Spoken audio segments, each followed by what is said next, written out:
নমস্কাৰ আপোনালোকে চাই আছে আপোনালোকৰ প্ৰিয় চেনেল অসম দৰ্পণ ক্লাছেছ ভিডিঅ'টোৰ থাম্বনেইলৰ পৰা আপোনালোকে গম পাইছে যে ভিডিঅ'টোৰ টপিক কি হ'ব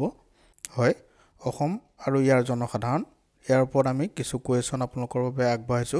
এটো আপোনালোকৰ পাৰ্ট 1 ভিডিঅ' হয় পাৰ্ট 1 ইয়াৰ দ্বিতীয় খণ্ড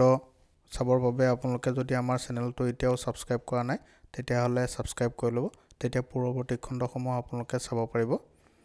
আহকচোন ভিডিঅ'টো আৰম্ভ কৰো প্ৰথম প্ৰশ্ন দিহিঙীয়া ৰজাৰ প্ৰকৃত নাম কি দিহিঙীয়া ৰজাৰ প্ৰকৃত নাম হৈছে চুহুংমুহুং চুহুংমুহুঙে দিহিং নদীৰ পাৰত ৰাজধানী পতাৰ বাবে তেখেতক দিহিঙীয়া ৰজা নামেৰে জনা গৈছিল পৰৱৰ্তী প্ৰশ্নলৈ যাওঁ 2 নম্বৰ প্ৰশ্ন ইংৰাজে বন্দী কৰা আহোম ৰজাজন কোন ইয়াৰ শুদ্ধ উত্তৰটো হৈছে অপচন এ পুৰন্দৰ সিংহক ইংৰাজে বন্দী কৰিছিল তাৰ পিছৰ প্ৰশ্নলৈ যাওঁ প্ৰশ্ন নম্বৰ 3 অসমত দাস প্ৰথা কেতিয়া বিলুপ কৰা হয় শুদ্ধ উত্তৰটো হৈছে অপচন বি 1843 চনত কোৱেশ্চন নম্বৰ 4 আহোমৰ শেষ ৰজাজন কোন এই প্ৰশ্নটো প্ৰায়বোৰ পৰীক্ষাতে খুদে আহোমৰ শেষ ৰজাজন কোন আছিল ইয়াৰ শুদ্ধ উত্তৰটো হৈছে অপচন সি চন্দ্ৰকান্ত সিংহ কোৱেশ্চন নম্বৰ 5 অসমত স্বৰাজ দলৰ প্ৰথম সভাপতি কোন আছিল স্বৰাজ দলৰ প্ৰথম সভাপতি কোন আছিল খুদিছে অসমত ইয়াৰ শুদ্ধ উত্তৰটো হৈছে অপচন এ তৰুণৰাম ফুকন তাৰ পিছৰ প্ৰশ্নলৈ যাওঁ কোৱেশ্চন নম্বৰ 6 আহোম ৰজা জয়ধ্বজ সিংহই নিজ কন্যাক মোগল দৰবাৰলৈ পঠিওৱা সন্ধিটো কি আছিল জয়ধ্বজ সিংহই মোগল দৰবাৰলৈ নিজ কন্যাক পঠাব বুলি এটা সন্ধি কৰিছিল এই সন্ধিটোৰ নাম আছিল খিলাজাৰী ঘাটৰ সন্ধি অপচন সি শুদ্ধ উত্তৰ হ'ব মনত ৰাখিব খিলাজাৰী ঘাটৰ সন্ধি কোৱেশ্চন নম্বৰ 7 1942 চনৰ আন্দোলনত বৰহমপুৰত শহীদ হোৱা মহিলাগৰাকীৰ নাম কি আছিল ইয়াৰ শুদ্ধ উত্তৰটো হৈছে option D Bhogeswari Phukanani question number 8 Ahom আৰু মোগলৰ মাজত হোৱা শেষ ৰণখন কি আছিল এই কোৱেশ্চনটো প্ৰায়বোৰ পৰীক্ষাতে আহে ৰিপিট হয় সেইকাৰণে মনত ৰাখি থব আহোম আৰু মোগলৰ মাজত শেষ ৰণখন কি আছিল ইয়াৰ শুদ্ধ উত্তৰটো হৈছে ইটাখুলি ৰণ 9 নম্বৰ প্ৰশ্ন নিজ পিতৃক হত্যা কৰি ৰাজপাটত বহা আহোম ৰজাজন কোন আছিল ইয়াৰে শুদ্ধ উত্তৰটো হৈছে শুক্লেংমুং অপচন ডি তেখেতে নিজ পিতৃক হত্যা কৰি আহোম ৰাজপাটত বহি ৰজা হৈছিল কোৱেশ্চন নম্বৰ 10 আহোমসকলৰ শ্ৰেষ্ঠ ৰজা কোন আছিল আহোমসকলৰ শ্ৰেষ্ঠ ৰজা আছিল স্বৰ্গদেউ ৰুদ্ৰসিংহ অপচন সি শুদ্ধ উত্তৰ কোৱেশ্চন নম্বৰ 11 অসমত বুৰঞ্জী লিখাৰ নিয়ম প্ৰথমে কোনে প্ৰৱৰ্তন কৰিছিল অৰ্থাৎ কোনজন ৰজাই আহোম ৰজাই প্ৰথম বুৰঞ্জী লিখাৰ নিয়মটো প্ৰৱৰ্তন কৰিছিল খুদিছে ইয়াৰ শুদ্ধ উত্তৰটো হৈছে চুকাফা অপচন সি স্বৰ্গদেউ চুকাফাই প্ৰথম বুৰঞ্জী লিখাৰ নিয়ম প্ৰৱৰ্তন কৰিছিল তাৰ পিছৰ প্ৰশ্নলৈ যাওঁ চকৰিফেটি বুৰঞ্জীৰ ৰচক কোন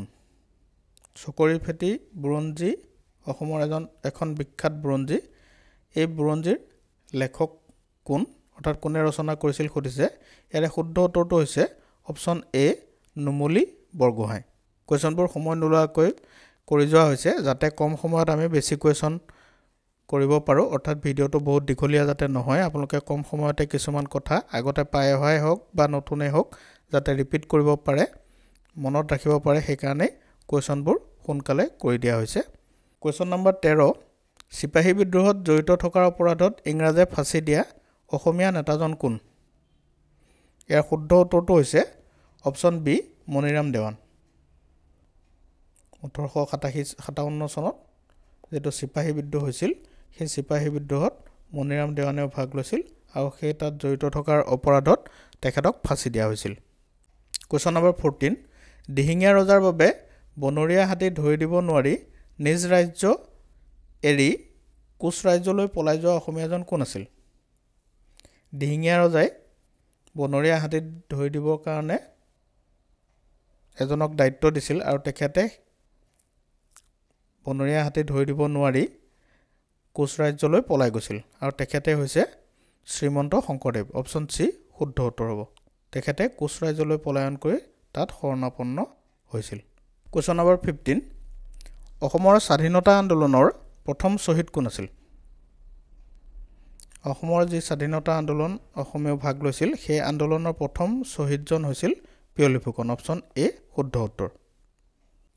কোৱেশ্চন নম্বৰ 16 চুকাফাই অসমত প্ৰৱেশ কৰা গিৰিপথটোৰ নাম কি আছিল অৰ্থাৎ চুকাফাই যোনটো গিৰিপথেৰে আহি অসমত প্ৰৱেশ কৰিছিল সেই গিৰিপথটোৰ নাম কি আছিল সুধিছে ইয়াৰ শুদ্ধ উত্তৰটো হৈছে অপচন এ পাংচৌ গিৰিপথ এই গিৰিপথেদিয়ে চুকাফাই আহি অসমত বৰ অসম গঢ়ি তুলিছিল আহোম ৰাজ্যৰ প্ৰতিষ্ঠা কৰিছিল কোৱেশ্চন নম্বৰ 17 খিলাজাৰী ঘাটৰ সন্ধি কেতিয়া হৈছিল আমি ইয়াৰ আগৰ কোৱেশ্চনত পাইছিলো খিলাজাৰী ঘাটৰ সন্ধিটো কিহৰ কাৰণে হৈছিল যে আহোম ৰজাই মোগল দৰবাৰলৈ নিজৰ কন্যাক পঠাব লগা হৈছিল এই সন্ধিমতে সেই সন্ধিটো এতিয়া কেতিয়া হৈছিল সুধিছে ইয়াৰ শুদ্ধ উত্তৰটো হৈছে 1663 চনৰ 22 জানুৱাৰীত অপচন সি শুদ্ধ উত্তৰ কোৱেশ্চন নম্বৰ 18 সুচেংফা বা প্ৰতাপ সিংহৰ আন এটা নাম কি আছিল ইয়াৰ শুদ্ধ উত্তৰটো হৈছে অপচন সি বুদ্ধি স্বৰ্গনাৰায়ণ প্ৰতাপ সিংহক সুচেংফা নামেৰেও জনা গৈছিল তেওঁৰ আৰু এটা নাম আছিল সেইটো হৈছে বুদ্ধি স্বৰ্গনাৰায়ণ মনত ৰাখিব কোৱেশ্চন নম্বৰ 19 নিম্নলিখিত কোনখন সত্ৰত আহোম ৰজা গদাধৰ সিংহৰ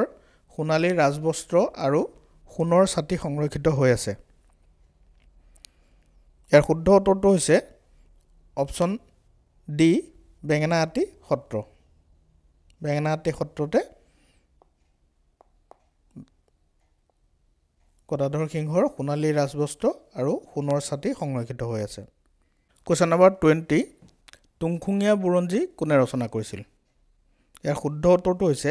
শ্ৰীনাথ দুৱৰা বৰবৰুৱা অপচন ডি শ্ৰীনাথ বানানটো ভুল হৈ আছে শ্ৰীনাথ দুৱৰা বৰবৰুৱা তেখেতে তুংখুঙীয়া বুৰঞ্জী ৰচনা কৰিছিল অপচন ডি শুদ্ধ উত্তৰ 21 নম্বৰ প্ৰশ্ন কোনজন আহোম ৰজাৰ শাসনকালত শদিয়াখোৱা গোহাঁই পদৰ সৃষ্টি কৰা হৈছিল আহোমসকলৰ ৰাজদৰবাৰত কিছু পদৰ সৃষ্টি কৰা হৈছিল যেনেকৈ বুঢ়া গোহাঁই এই ধৰণে শদিয়াখোৱা গোহাঁইও এটা পদ আছিলে আৰু সেই পদটো কোনে সৃষ্টি কৰিছিল সুধিছে ইয়াৰ শুদ্ধ উত্তৰটো হৈছে অপচন এ চুহুংমুঙে 22 নম্বৰ প্ৰশ্ন চুপাতফাৰ হিন্দু নাম কি আছিল অৰ্থাৎ চুপাতফাই ৰাজপাটত উঠি ৰাজসিংহাসনত বহি এটা হিন্দু নামো গ্ৰহণ কৰিছিল আৰু তেখেতৰ সেই হিন্দু নামটো কি আছিল তেখেতৰ সেই হিন্দু নামটো আছিলে গদাধৰ সিংহ অপচন এ শুদ্ধ উত্তৰ হ'ব অৰ্থাৎ গদাধৰ সিংহৰ আন এটা নাম হৈছে চুপাতফা 23 নম্বৰ প্ৰশ্ন খুৰা ৰজা বুলি কোনজন ৰজাক জনা যায় ইয়াৰ শুদ্ধ উত্তৰটো হৈছে অপচন সি সুখ্ৰামফা কোৱেশ্চন নম্বৰ 24 ভগনীয়া ৰজা বুলি কোনজন ৰজাক কোৱা হয় ভগনীয়া ৰজা বুলি জয়ধ্বজ সিংহক কোৱা হয় মনত ৰাখিব 25 নম্বৰ আৰু শেষৰ প্ৰশ্নটো সুনেনফা ৰাজপাটত বহি কোনটো হিন্দু নাম গ্ৰহণ কৰে সুনেনফাই ৰাজপাটত বহি যেটো হিন্দু নাম লৈছিল সেই নামটো আছিল প্ৰমত্ত সিংহ উত্তৰ বি ভিডিঅ'টো শেষলৈকে চোৱাৰ বাবে ধন্যবাদ এনে ধৰণৰ ভিডিঅ' পৰৱৰ্তী খণ্ডসমূহ পাই থাকিবৰ বাবে আমাৰ চেনেলটো সাবস্ক্ৰাইব কৰিব আৰু বন্ধু বান্ধৱীৰ লগত শ্বেয়াৰ কৰিব